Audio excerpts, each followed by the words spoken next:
اعوذ باللہ السمیع العلیم من الشیطان الرجیم بسم اللہ الرحمن الرحیم۔ اگر معاہدہ جات کے تحت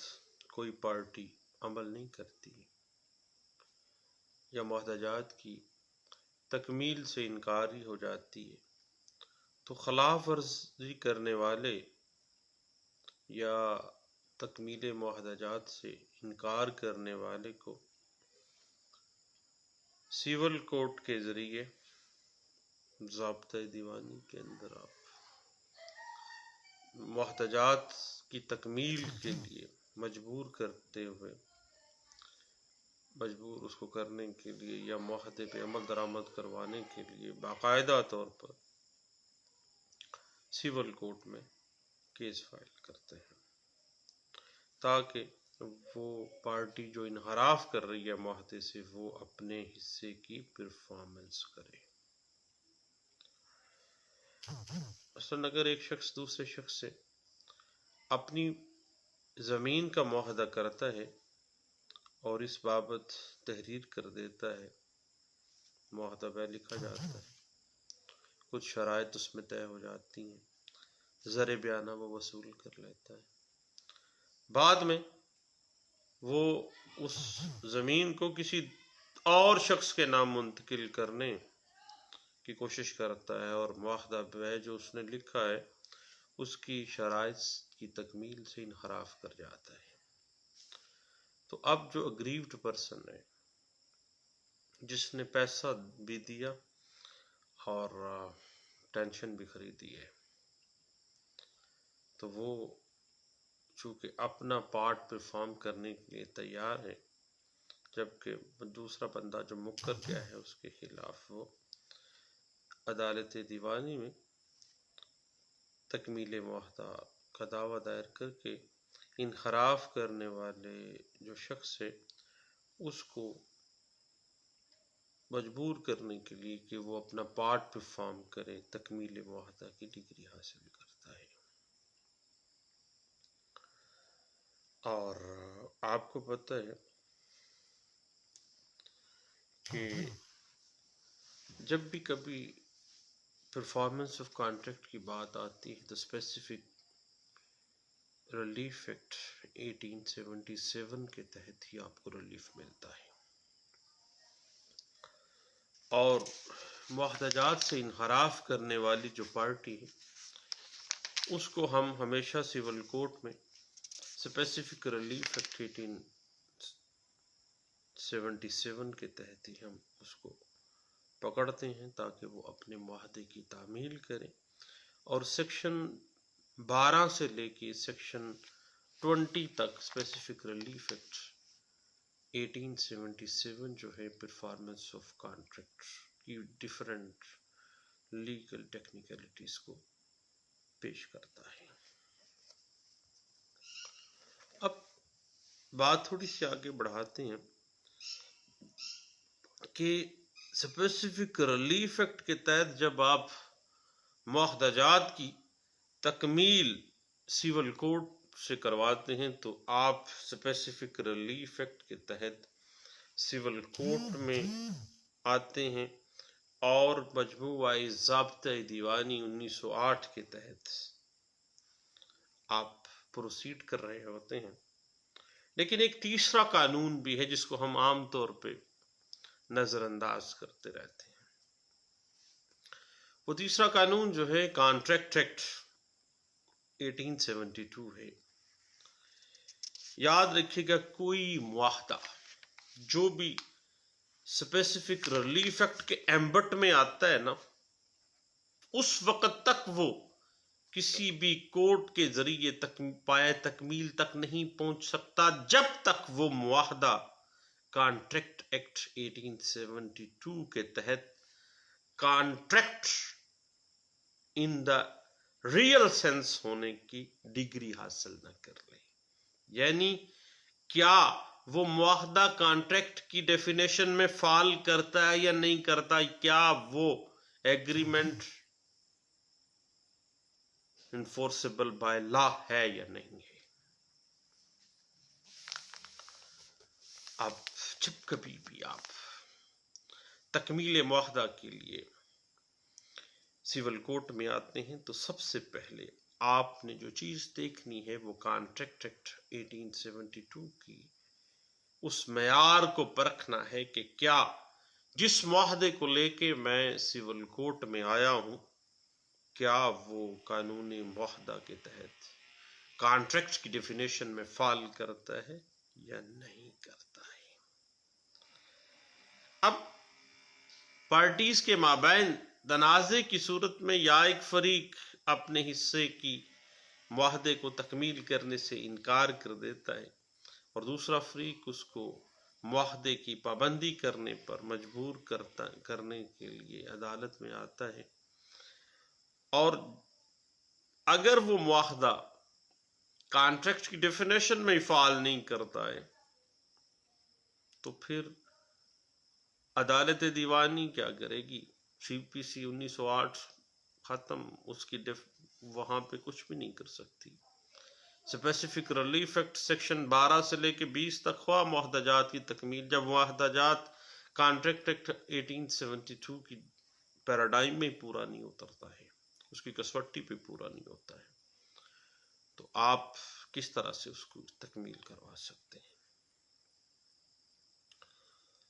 مثلاً اگر ایک معاہدے میں پارٹیز نے کوئی شرط نہیں لکھی تو اس شرط کا معاہدہ میں امپلائڈ ہونا تسلیم نہیں کیا جائے گا۔ چونکہ معاہدے میں ایک شرط نہیں لکھی گئی تو اٹ مینس کہ وہ امپلائڈ بھی نہیں ہے، کنایتن بھی نہیں ہے، جب تک کہ وہ شرط اس معاہدہ میں خاص طور پر تحریر نہ کر دی جائے۔ اب معاہدے میں ایسی شرط پر اگر کوئی بندہ تکمیل چاہ رہا اور وہ اس کو پرفارم کروانا چاہو اس اسپیسیفک شرط کو، تو بھئی جو لکھی نہیں نہ گئی ہے وہ امپلائڈلی بھی نہیں ہے۔ اس حوالے سے سپریم کورٹ آف پاکستان کی ایک لینڈ مارک ججمنٹ ہے، بڑا مزیدار سا کیس ہے، ضرور دیکھیے گا۔ کئی سال کیس لڑنے کے بعد یہ پتہ چلتا ہے کہ بھیا جو چیز آپ مانگنے آئے ہیں وہ تو کہیں پہ ایگزسٹ ہی نہیں کر رہی ہے، لیکن چلیں P L D 2016 supreme court پیش 199 ہے۔ اب کسی معاہدے کے کسی منحرف فریق کے خلاف تکمیل معاہدہ کے لیے سول کورٹ میں جب بھی آپ آئیں گے آپ تکمیل معاہدہ اسپیسیفک ریلیف ایکٹ سیکشن 12 سے لے کے سیکشن 20 تک کا سہارا لے کے، لیکن سب سے پہلے آپ نے کانٹریکٹ ایکٹ 1872 سے اس بات کا سرٹیفکیٹ لینا ہے کہ جس معاہدے کی تکمیل آپ کو درکار ہے واقعہ ہی وہ کانٹریکٹ کی ڈیفینیشن میں فال کرتا ہے یا نہیں کرتا ہے۔ یہ نہ ہو کہ آپ خام میں اپنا وقت ضائع کر رہے ہو اور سوٹ فائل کرنے والا شخص کیا صاف ہاتھوں سے عدالت میں اپنا حق مانگ رہا ہے یا نہیں، اور کیا جس معاہدے کی کسی اسپیسیفک شرط کو آپ دادرسی کے طور پر لے کے آ رہے ہیں کیا وہ واقعہ ہی کانٹریکٹ کی ڈیفینیشن میں فال کر رہی ہے یا نہیں۔ اگر یہ چیزیں ثابت ہو جائیں کہ معاہدہ متنازع ایگریمنٹ کی شکل میں چلا جاتا ہے، وائڈیبل ہے، وائڈ ہے، تو پھر اب معاملات تھوڑے سے کمپلیکیشن میں تو چلے گئے۔ اب اگر یہ چیزیں ثابت ہو جائیں کہ جو معاہدہ ہے وہ واقعہ ہی کانٹریکٹ کی ڈیفینیشن میں فال کرتا ہے، واقعہ ایک ایسا ایگریمنٹ ہے جو انفورسیبل بائی لا ہے، تو پھر عدالت دیوانی کو اس کی تکمیل کے لیے سیکشن 12 سے لے کے سیکشن 20 اسپیسیفک ریلیف ایکٹ 1877 کے تحت اس مقدمے کو، اس دعوے کو چلانا ہوتا ہے، اور وہ معاہدہ قانونی طور پر بھی جائز ہے، اور جو پلینٹیف ہے وہ اس معاہدے کی تکمیل کا حقدار ہے، کیونکہ وہ معاہدے کے مطابق اپنا پارٹ پرفارم کر چکا ہے یا پرفارم کرنے کے لیے تیار ہے۔ تو پھر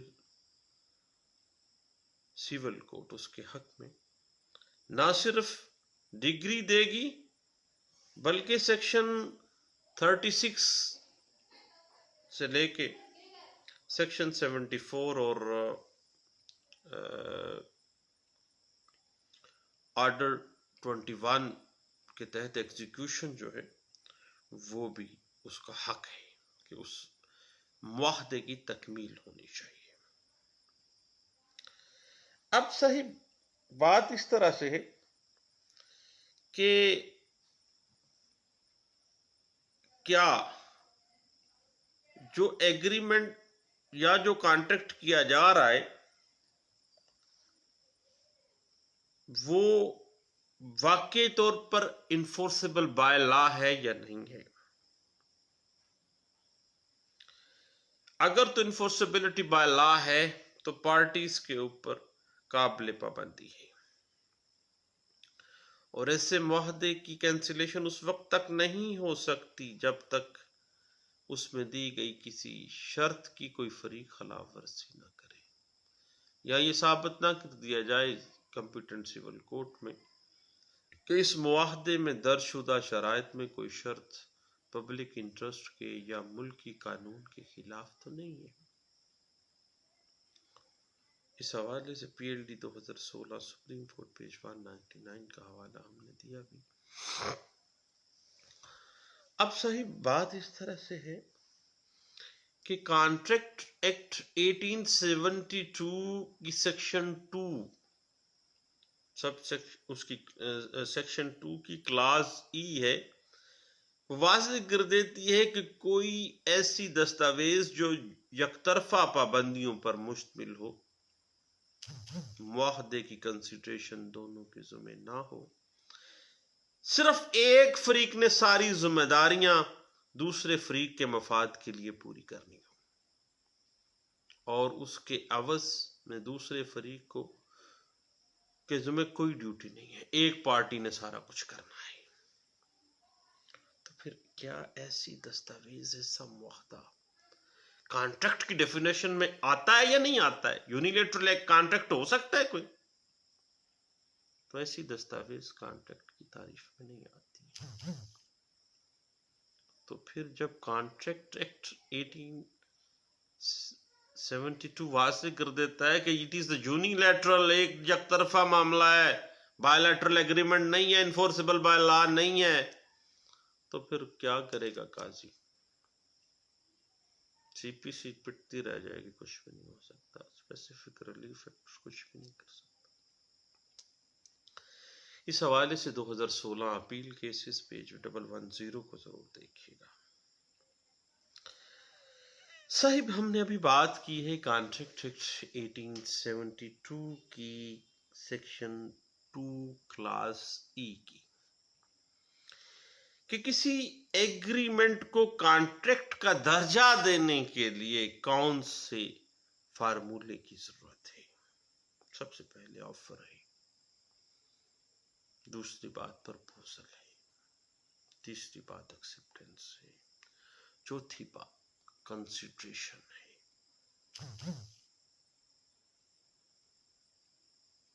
اگر ایسا ایگریمنٹ جس میں یہ ساری انگریڈینٹس سامنے آ جاتے ہیں تو پھر وہ ایگریمنٹ انفورسیبل بائی لا ہے اور وہ کانٹریکٹ کا درجہ حاصل کر جاتا ہے، اور ایسا کانٹریکٹ ہی اسپیسیفک ریلیف ایکٹ کے تحت تکمیل معاہدے کے لیے فٹ معاہدہ ہے۔ اب صحیح بات اس طرح سے ہے کہ کانٹریکٹ کے بیسک جو اجزاء ہیں وہ پیشکش ہے، تجویز ہے، پیشکش کی قبولیت ہے، کنسیڈریشن یعنی معاوضہ یا بدل جس کو ہم کہتے ہیں، یعنی ہر وعدہ جس کی روح سے ایک دوسرے کے معاوضے کو تسلیم یا قبول کر لیا جائے وہ ایگریمنٹ ہے۔ یعنی معاہدہ قابل تکمیل کے وجود کے لیے ایک شخص کی تجویز اور دوسرے شخص کی ایکسیپٹنس۔ ایک نے آفر کیا، دوسرے نے قبول کر لیا۔ اور ایگریمنٹ تحریری بھی اور زبانی بھی ہو سکتا ہے پارٹیز کی رضامندی کے اوپر، کیونکہ یہ ہمیشہ سے کانٹریکٹ انہی ایگریمنٹس پہ ہوتا ہے جو کہ بیٹوین دا پارٹیز بائیلیٹرل ہوتے ہیں، یونیلیٹرل کو یہ بھی نہیں ہوتا ہے۔ اب ایگریمنٹ خواہ زبانی ہے یا تحریری ہو وہ بائیلیٹرل، یونیلیٹرل کبھی بھی ایگریمنٹ میں فعال ہی نہیں کرتا ہے۔ اور اس ایگریمنٹ میں پارٹیز کی جو نیت ہے وہ صاف ہونی چاہیے، تب ہی وہ، کیونکہ بائیلیٹرل ہے نا، اس وجہ سے اگر نیت میں گند ہے، نیت گندی ہے، تو پھر ایسا معاہدہ جو ہے وہ قابل پابندی معاہدے کے لیے پرابلم میں آ جائے گا۔ اور اس حوالے سے P L D 2016 Balochistan high court page 8 اس حوالے سے ہمیں کچھ گائیڈ لائنز دے دیتی ہے۔ اب صحیح بات اس طرح سے ہے کہ سب سے پہلے آپ نے یہ دیکھنا ہے کہ معاہدہ جس کی تکمیل آپ چاہ رہے ہیں کیا وہ کانٹریکٹ کی ڈیفینیشن میں آتا ہے؟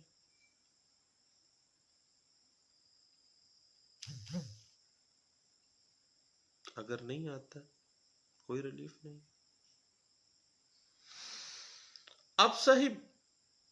بات اس طرح سے ہے، میرا ذاتی خیال ہے کہ اسپیسیفک ریلیف ایکٹ برطانیہ کے جو کامن لا پریولنٹ ہے اس سے مل کے ہی اس کے مختلف جو پرنسپلز ہیں وہاں سے ہی ڈرا کیا گیا ہے، جس میں اہم چیز جو ہے وہ ہمیشہ سے میں ذاتی طور پہ سمجھتا ہوں کہ ود بونا فائڈ انٹینشن ہوتا ہے۔ جب بھی بائیلیٹرل ایگریمنٹ ہوتا ہے تو وہ انفورسبلٹی بائی لا تو رکھتا ہے، لیکن اس کی تکمیل اسی صورت میں ہوتی ہے جب کوئی چاہتا تھا اس کی تکمیل۔ دونوں پارٹیز نے نیک نیتی کے ساتھ معاہدہ کیا تھا۔ اب صحیح بات تھوڑی سی آگے چلی جاتی ہے کہ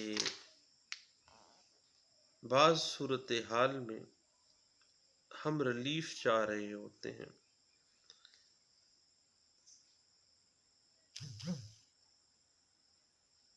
پروہیبٹری ریلیف بھی ہمیں مل جاتا ہے، اور بعض صورتحال میں کمپنسیٹری بھی ہوتا ہے۔ اور اس حوالے سے میں یہ ذاتی طور پہ سمجھتا ہوں کہ اگر ہم پروہیبٹری ریلیف کی بات کریں نا تو ایسا ریلیف جو کہ پارٹیز کو مجبور کرتا ہے کہ وہ وہی کام کریں جن کے متعلق اس نے پرومس کیا ہے، وعدہ کیا ہے۔ اور بعض ریلیف انجیکشن کی صورت میں بھی گرانٹ کیے جاتے ہیں، یعنی ڈیفینڈنٹ کو کوئی کام کرنے کے لیے پرماننٹلی بھی منع کیا جاتا ہے، یا بعض اوقات ایک تھوڑے عرصے کے لیے بھی منع کیا جاتا ہے، یا کسی متنازع جائیداد کے فیصلے تک ریسیور مقرر کر دیا جاتا ہے۔ تو